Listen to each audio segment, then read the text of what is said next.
My name's Eli Delaney, and I have the honor of meeting some pretty cool people. These are the entrepreneurs, the artists, the creatives, the game changers that are making a positive impact in the people that they meet. And I'm a firm believer that the people that you meet can get you anywhere you want to go.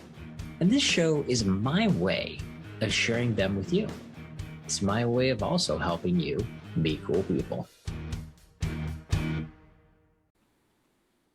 All right, welcome back, everybody. Eli here, and today on Meet Cool People, I have a good friend of mine. We have known each other for over 3 years now. I don't know exactly how long, probably close to about 3.5 years, and this is Morris Sims. He has over 30 years training financial service providers or professionals and CEOs to meet the needs of their customers. He became one of the founders of the first corporate universities for field training at New York Life.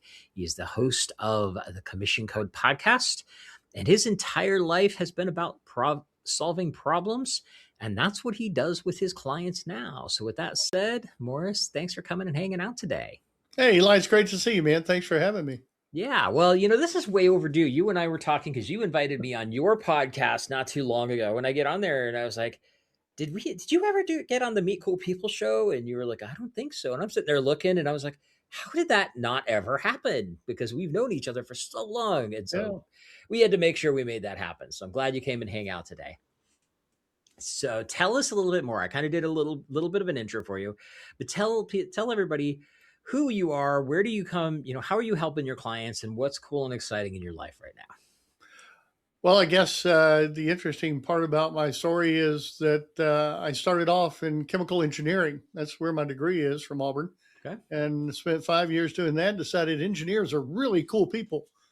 I mean, engineers are great folks, but the ones I was with were not a lot of fun. I wanted to do something fun, Eli, so I decided to go sell life insurance. And after a few years of doing that, they said, hey, you do that pretty well. Why don't you come over here and teach other people how to do it? 30 years later, after that, I retired in 2016, and I've had more fun ever since I did than I ever have in my entire life running my own company and helping other people get better at what they do. So now my focus is really key on finding ways to help people increase their revenue, business owners, help them increase, I guess individual salespeople too. They're really business owners. But helping business owners increase their revenue, because that's net income in the long haul, and then have more time to enjoy it. Right. Because so many people work their off, and maybe they get more revenue and make more money, but they're working all the time and they don't have time to enjoy the fruits of their labor. So that's kind of my focus right now in the work that I'm doing with my clients and the digital courses I'm building. Nice. And you said a couple of cool things there. I want to really point out that I think is important, and obviously entrepreneurs, as we go out on our own, I always love that. I remember the day that somebody was like, it must be great working for yourself. You get to pick whatever hours you want to work. And I'm like, yep, I get to pick whichever 12 hours a day I work. Exactly. And she just had this deer in the headlights look. She didn't even know how to respond to that. But that is the life of an entrepreneur, especially when you're starting out. But once you get to that certain level, then it's like, okay, now we need to make sure we have the systems in place to give ourselves the freedom, because that's why we do it. The goal is to be able to have more freedom to do what you want, to obviously making money, but making the money makes it here. It doesn't do you any good if you can't spend it, and you can't spend time with your family and your friends and things like that as well. So with that, you also said something really important with, salespeople are like entrepreneurs as well. And I think a lot of people don't really understand the importance of that significance. Let's talk about that for a minute. Mm-hmm. It was interesting to me looking back. At the time, it just seemed like the right thing to do. But even as a corporate employee, I got to the point where I said, I've always wanted to run my own business. I'm going to think of this as though I'm running my own business, even though I'm an employee and I work for a company and I have a boss and all the rest of this. As far as I'm concerned, I was training salespeople. So as far as I was concerned, I had a training company, and my job was to help my clients, which were the other people in the company that I was training. My job was to help them be successful at whatever they were trying to do, whatever success meant to them which is another key thing we should talk about. Uh, but my job was to do that, and that was my company. And I felt like I was running my own company, and from there moved up the ladder. But those salespeople I was training, they were agents of New York Life. And as an agent, when they get to a couple of 3 years under their belt, they truly are, if you will, independent contractors. New York Life's not a captive company. They can go sell other insurance if they want to, but most of them don't because of the way New York Life works and how well we back folks up out there in the field. So those folks were really and truly business owners running their own business. And when I helped them see that, it was like a light bulb came on in their head. I don't work for this manager. I run my company and he's there to support me.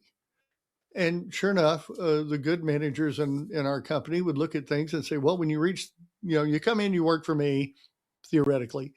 And when you get to this point, then we work together. But when you get to that point, when you get up here, well, I work for you, says the Mhm. manager. Right. And that's really the way that I've looked at it. And I've kind of gotten to the point, Eli, where I've defined salespeople in two different groups. There are professional salespeople and there are amateur salespeople. Yep. The professionals are out there to help their clients, their prospects get what they want. The professional is out there with the whole idea that I'm here to help you. The amateur walks in with the mindset of, I got to make a sale. Right. If I don't make so many sales, my boss is going to be upset with me. And that's the major difference between, in my opinion, between an Mhm. amateur salesperson and a professional. Because the professional is not worried about making money. They've been helping enough people that the money's coming. Right. And I know somebody else, yeah, right, money doesn't matter. Yeah, it does. You're still going to pay the bills. The bill collectors are still going to Mhm. be beating on the door, Right. possibly. But if you go in with the right mindset, you've got a 83.7% chance, made that number up, 80, 83.7% chance that you're going to have a sale take place that they're going to buy. Right. We don't make people buy. We don't make sales, Eli. We set up an environment and we give people reasons why they want to buy our product Right. because they're going to make the decision to buy. I can't make them decide to buy my product, but I can put them in the right environment, give them the right information, and show them where it solves their problem. And when I do that as a professional, the chances are much greater that they're going to buy my product or service. Right. Absolutely. And that's I mean, you just said something very important with that is like you can't make people buy something. Mm. Your job, no matter where you are in a position, as far as, we're all in sales of some sort, no matter Oh, yeah. where we are. But our job is to persuade people that we are the right choice. And I use the word persuade very, very intentionally because there is a difference between persuasion and manipulation. Amen. There, what was that? Amen. Yeah, I agree. there is, and the sad thing is that they are exactly the same thing except for intent. Manipulation is to manipulate somebody to do something that may or may not be in their best interest. Persuading is to help convince them that this is in their best interest. Yeah. And generally speaking, it's like that's what we do in our businesses, no matter where we are. Our job is to help people realize you are here, you want to get there, and I can help you with this vehicle, whatever that looks like. And I'd like to be the person to help make that happen for you. Right. Right. And that's really all it is. But it's convincing people that you are the right choice and that you have their best interest in mind, which goes back to a really basic thing. You got to have their best interest in mind.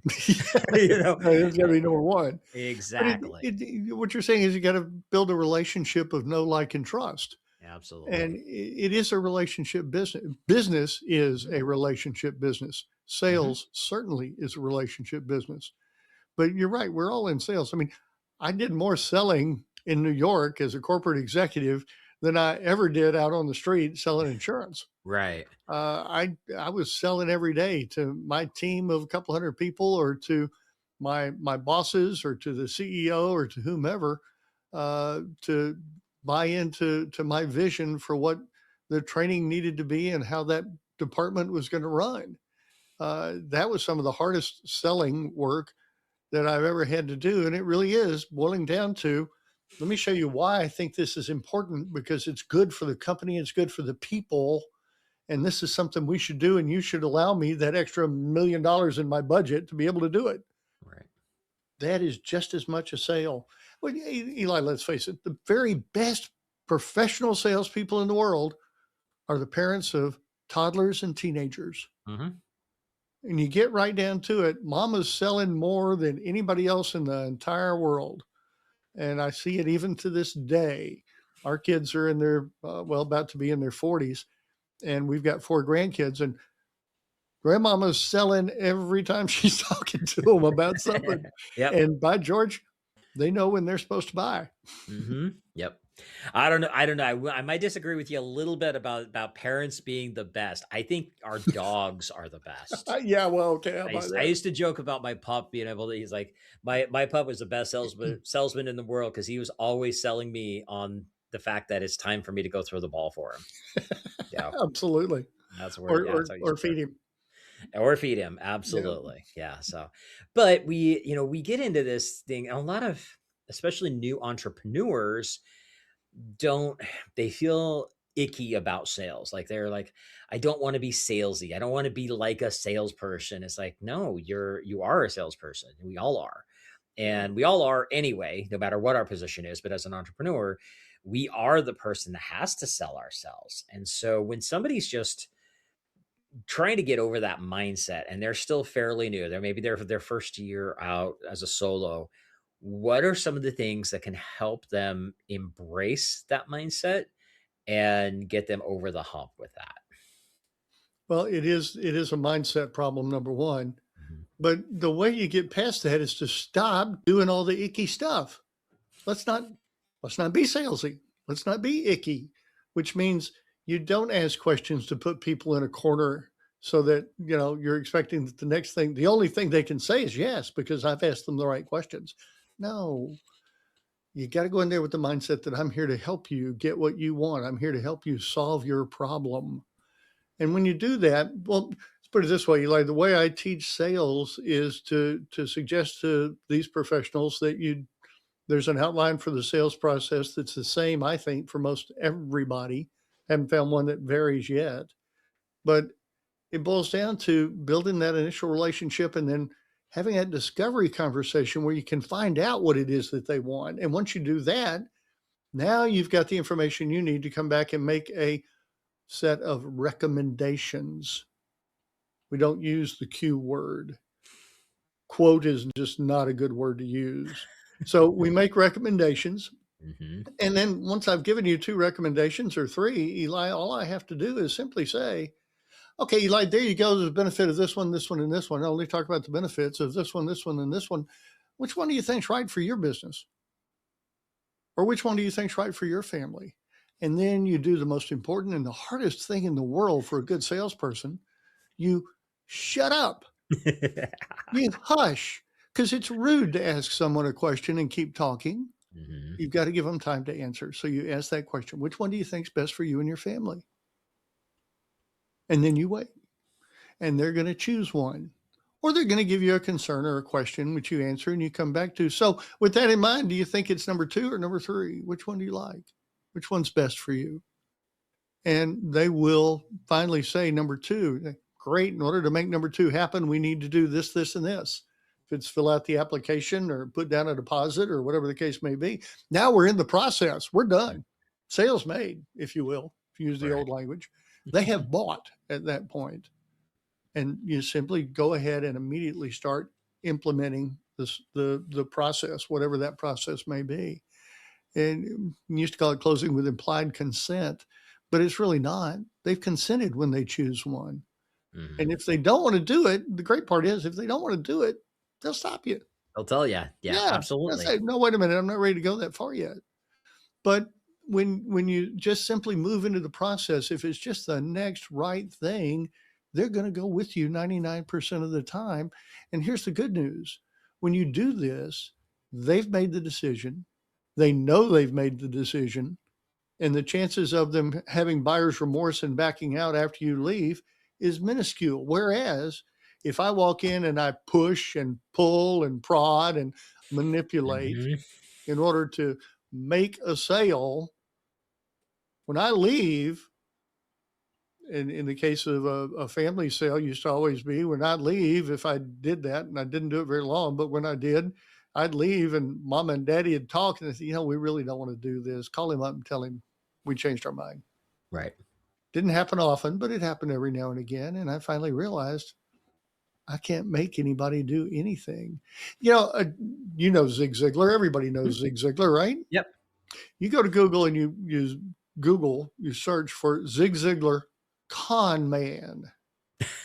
He does a 45-second, maybe 120-second thing. It's a clip of him on stage where he says basically, there are folks who think that a good salesperson can sell anybody anything, and that's just crazy. The only person that can do that is a con man. And, in his beautiful In his language and the voice, way yeah. he spoke, Yep. it's absolutely hilarious. But more than that, it's so true. Mhm. It is so true. And he really brings you back to the real world of I've got to build a relationship. These people have to know that I'm here for them. And then I've got to know my stuff. I got to be good. I got to have credibility. I got to know my stuff to be able to help them solve whatever problem it is that I'm here to help them solve. Right. Well, and you brought up a lot of really good stuff right there. One of the things that I always look at is, and I've had this before, and even more recently, where somebody does or says something that convinces you, okay, here's my credit card, let's do this. But when they did it, it was high pressure. Hmm.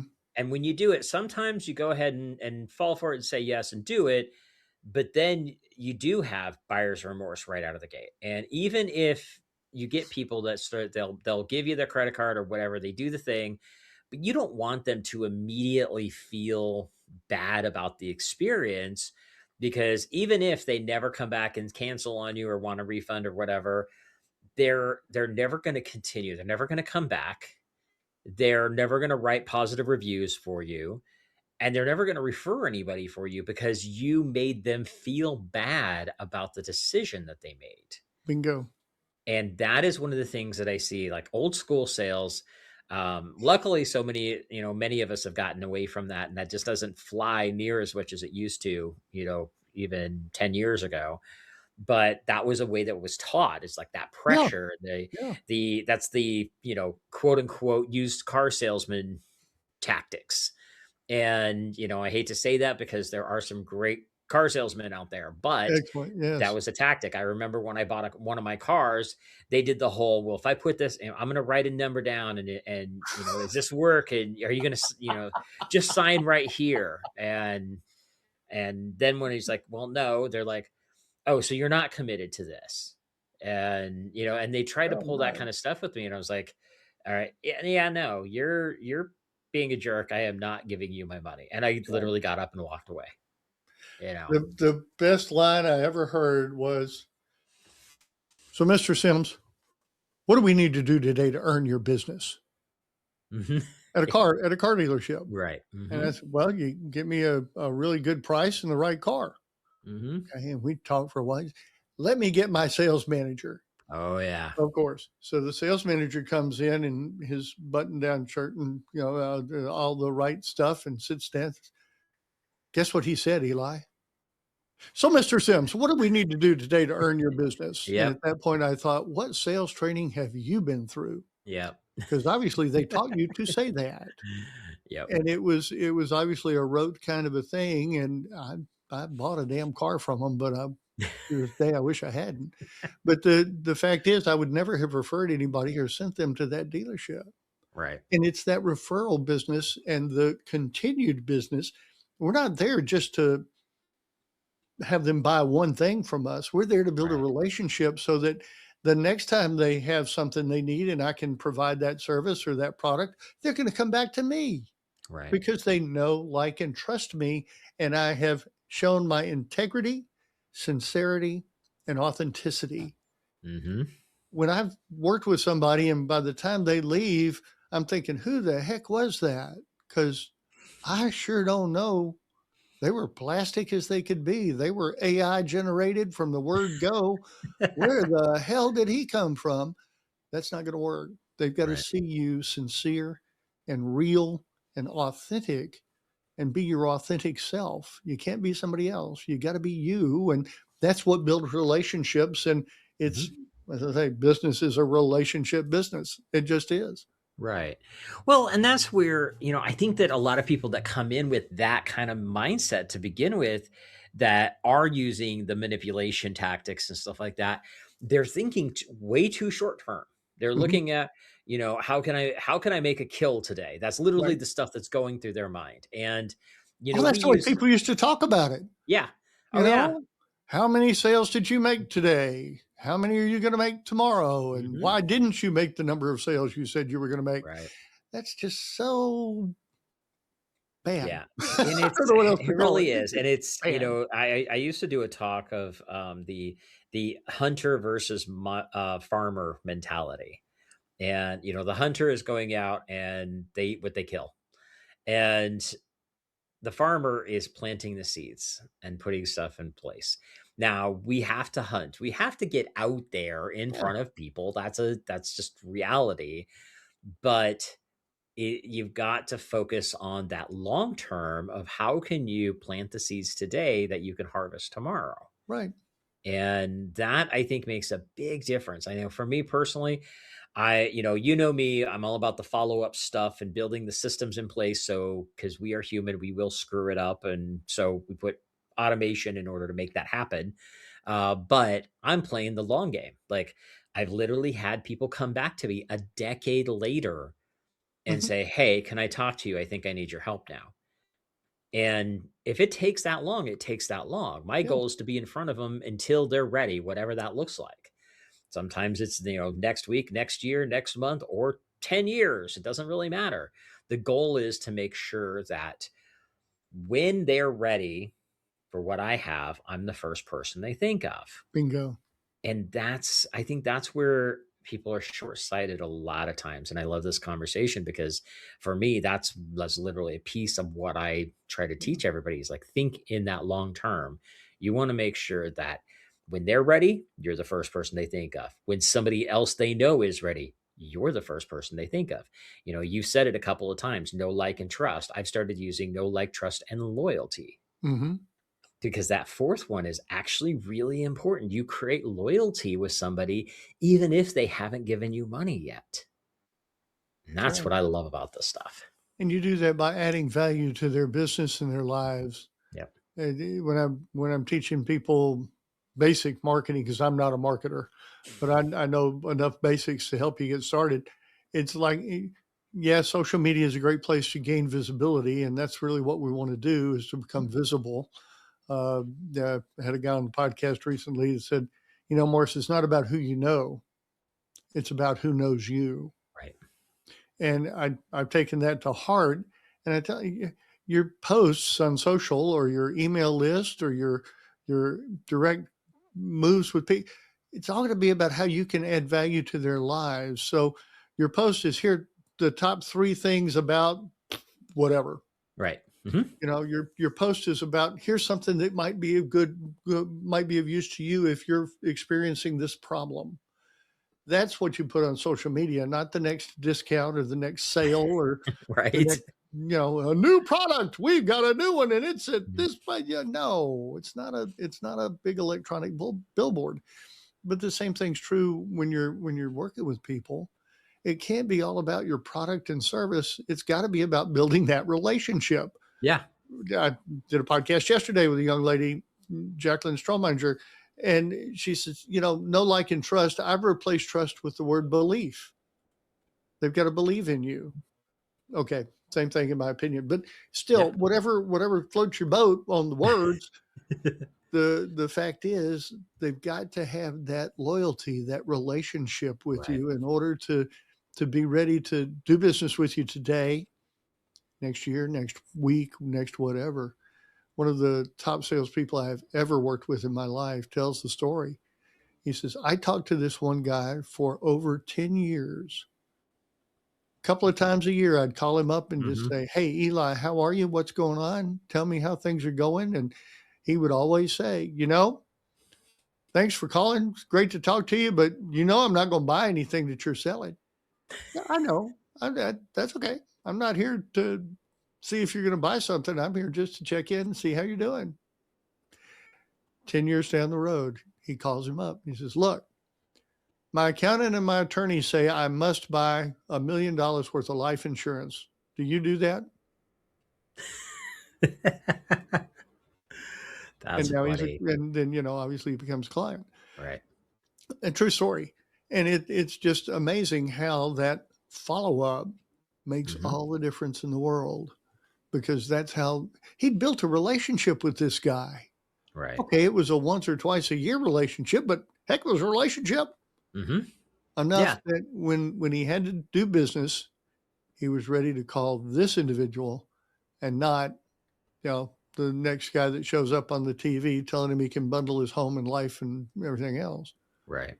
Yeah, Well, and so that's a story that I've heard so many times from people. It's like, you know what, I followed up with so and so this, 12 different times and called them, left message, sent him a message, sent him an email, didn't hear back from him, sent a message on LinkedIn, never heard back from him. And it was like, I'm about ready to give up with him, but then I just kept going. And then like that 15th time, they actually answer the phone. It's like, you know what? I am so glad I got you this time. I have been meaning to reach out to you, but I've been so busy. So I'm really sorry I've ignored your other messages. I didn't mean to, but I've been busy. I need your help. bingo. And it's like, oh, okay. And the funny thing is, I've heard that story so many times that it really does go back to that age old phrase, the 4 inches in the follow up. You have to stay in front of people on a consistent basis. And one thing that I like about what you and I, the way we're talking about this stuff, we both have one thing in common is the fact that we come from a place of adding value and staying in touch without, I always say, how do you stay top of mind and stay in front of them without being an annoying pest? Well, if you're giving them good value and checking in on a basis of, hey, what's new and exciting instead of, hey, are you ready to buy yet? That's there. And then the adding value, I'm a big advocate for share things that are not even related to your business. If it's something Yeah. that's like something I was just talking to somebody earlier today and I'm talking about, I have an exercise that I learned from my mentor years and years ago. And I still share that with people now as a way to help them figure out if they're trying. It's like, oh, I'm thinking I want to do this and I want to do that and I want to do this and I want to do that. It's like, well, you can't do all of them at once. So let's break it down and rank what is the most valuable project for you to start today. And this exercise, like I said, I probably learned it. Oh, I think I learned it in like 2010, maybe something like that. And I still share it with people. I shared it with somebody yesterday, and but that's not my business.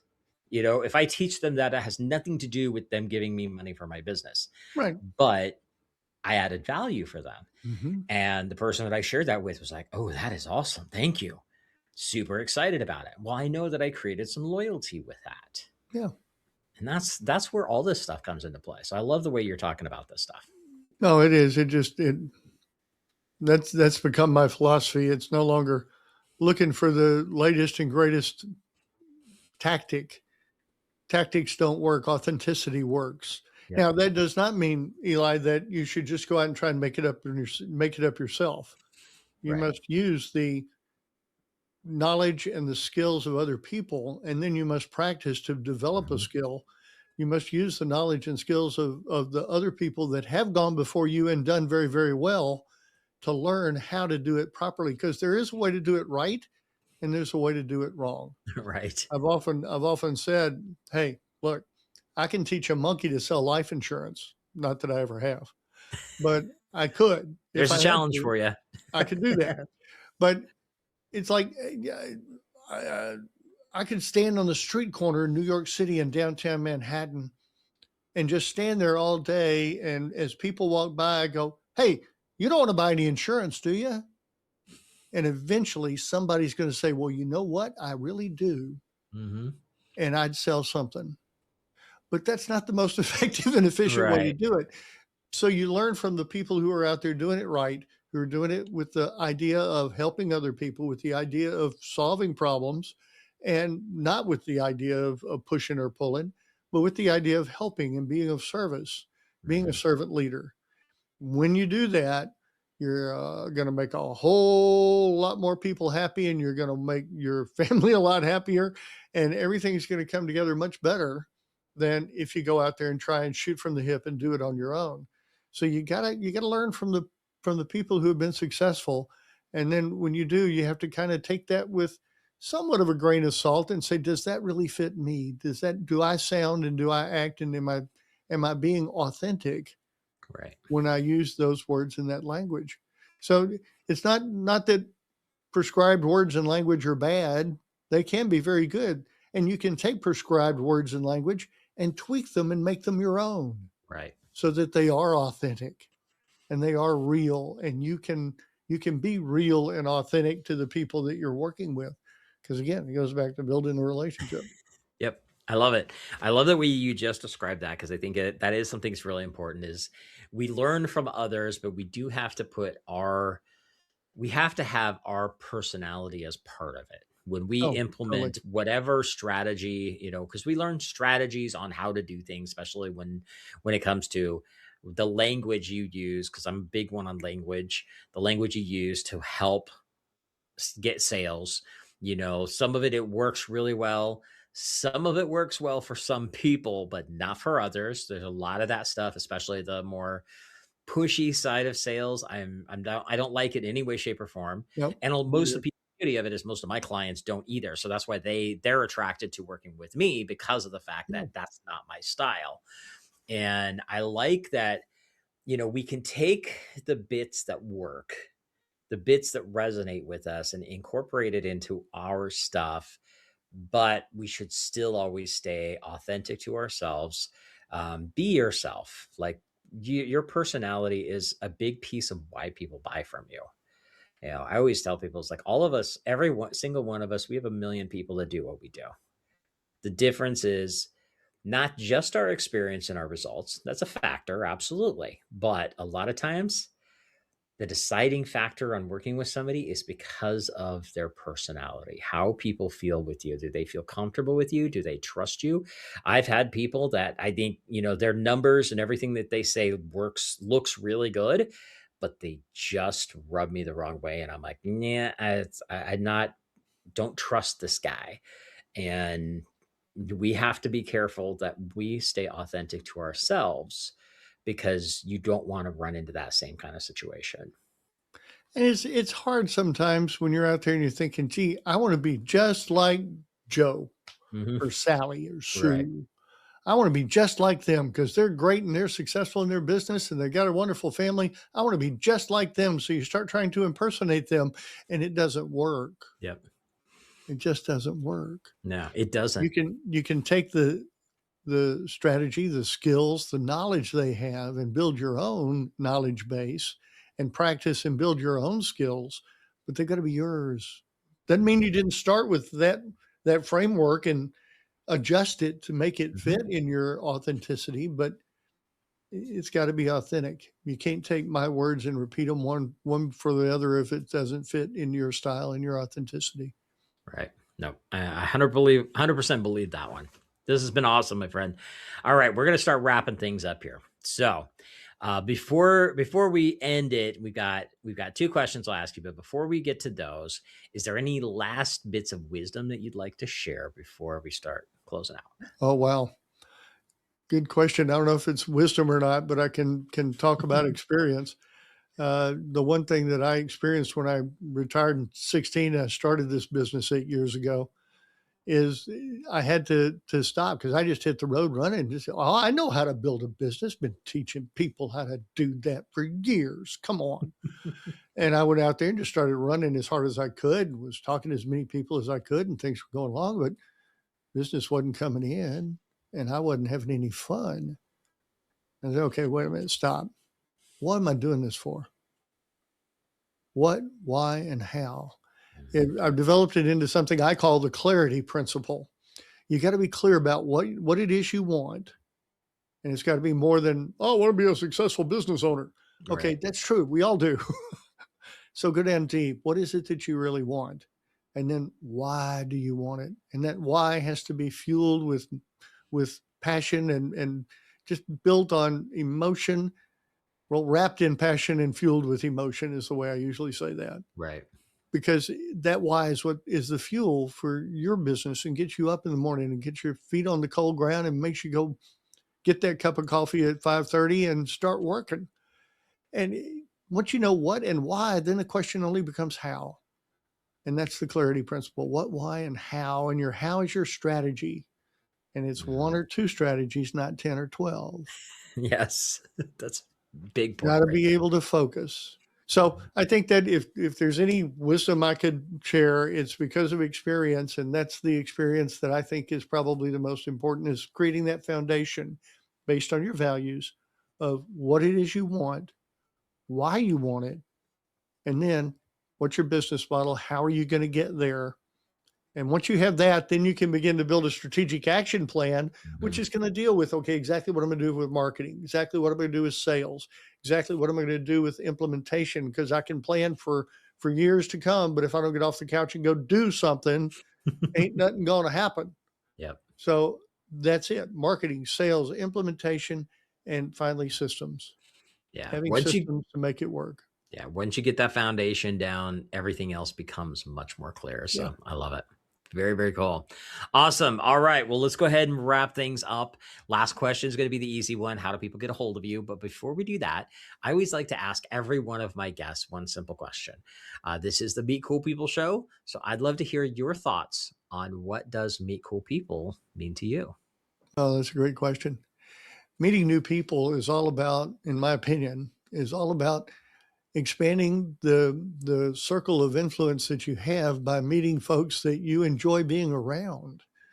Cool people are people that are authentic, people that don't play games, people that are that have integrity, they're willing to do what they say they're going to do, and people that have a basic belief that we're here to help each other. We're not here to compete and to beat each other up. We're here to help each other.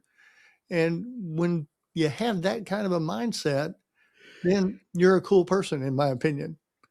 And that attracts other people to you. So those are the cool people I'm looking for, Eli. Well said, my friend. I love it. Awesome. So, if people want to get connected with you, hear more about what's going on with you, check out your podcast, all that kind of stuff. What is the best way that they can reach out to you? Well, thanks for asking. The commission code is on all the different platforms, Spotify for sure. Uh, the website's on Buzzsprout, and I wish I knew what the exact URL is, but I don't. But the commission code is out there. If you go to Spotify and you search for Morris Sims or the commission code, you should be able to find us there on the podcast. We've got well over, oh golly, uh, 300 some odd episodes out right now. And the Nice. different podcasts I've done, they're not all on that same platform. But anyway, a lot of them last 90 days or over 1,000 downloads.